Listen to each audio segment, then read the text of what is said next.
the world, what happens if we have a nuclear war? The impact of a single nuclear bomb depends on many factors like the weather, weapon design, geographical layout of where the bomb hits, and if it explodes in the air or on the ground. Approximately 35% of the energy comes in the form of thermal radiation or heat. Since thermal radiation travels at approximately the speed of light, the flash of light and the heat come several seconds before the blast wave, and this causes flash blindness to anyone looking, a temporary blindness of a few minutes. With a 1 megaton bomb, which is 80 times larger than the Hiroshima bomb, but much smaller than many modern nuclear weapons, those 21 kilometers away would experience flash blindness on a clear day, and even up to 85 kilometers away on a clear night.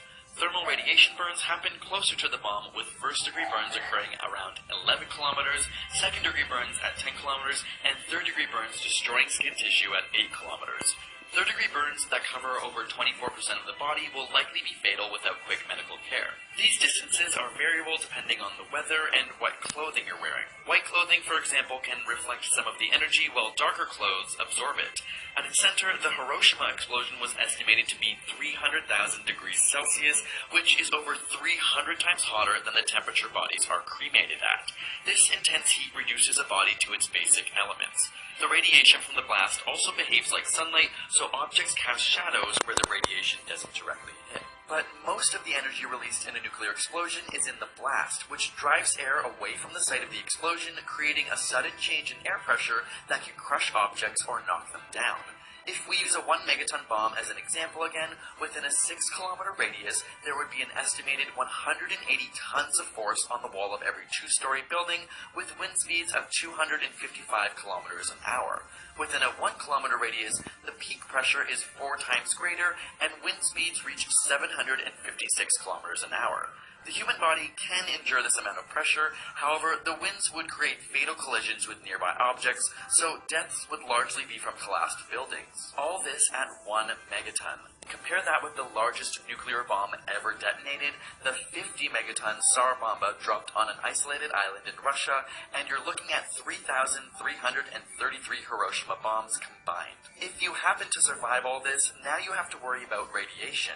Now, not all radiation is harmful. We're exposed to different forms of radiation every day, like our phones, but ionizing radiation at the center of a nuclear bomb has enough energy to rip electrons from atoms. But the amount of radiation you encounter is greatly affected by whether you're outside or inside, in a wooden structure or a cement structure, and so on. Exposure to 600 REM radiation has a 90% chance of creating fatal illness, while a dose of 450 REM is estimated to create a fatal dose within half of those affected.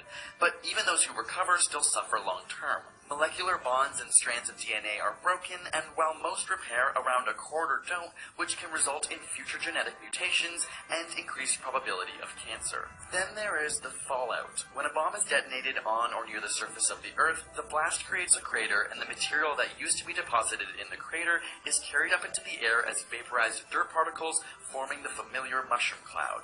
These particles become radioactive and eventually condense and come back down as fallout. Depending on wind conditions, radioactive fallout can travel for hundreds of miles. And though it can fall in the form of black rain, for the most part you can't detect fallout with your senses. Luckily, fallout radiation decays fairly quickly, and within 2 weeks, material will have declined to about 1% of its initial radiation level. But you would have to stay in a shelter until then. So what if a multi-bomb nuclear war broke out? A recent study imagined what 100 detonated warheads, the approximate size of a Hiroshima bomb, would look like if India and Pakistan went to war. These two nations have relatively small stockpiles of weapons compared to countries like the US, Russia, and China. However, this would still do huge damage. After the nuclear exchange, 5 megatons of black carbon would immediately enter the atmosphere, causing global temperatures to fall and receive 9% less rain annually. Though these changes sound small, they could be enough to trigger crop failures and famine. A separate study estimated 2 billion people would starve in the wake of a 100 A-bomb war. So what should you do? We created a video called How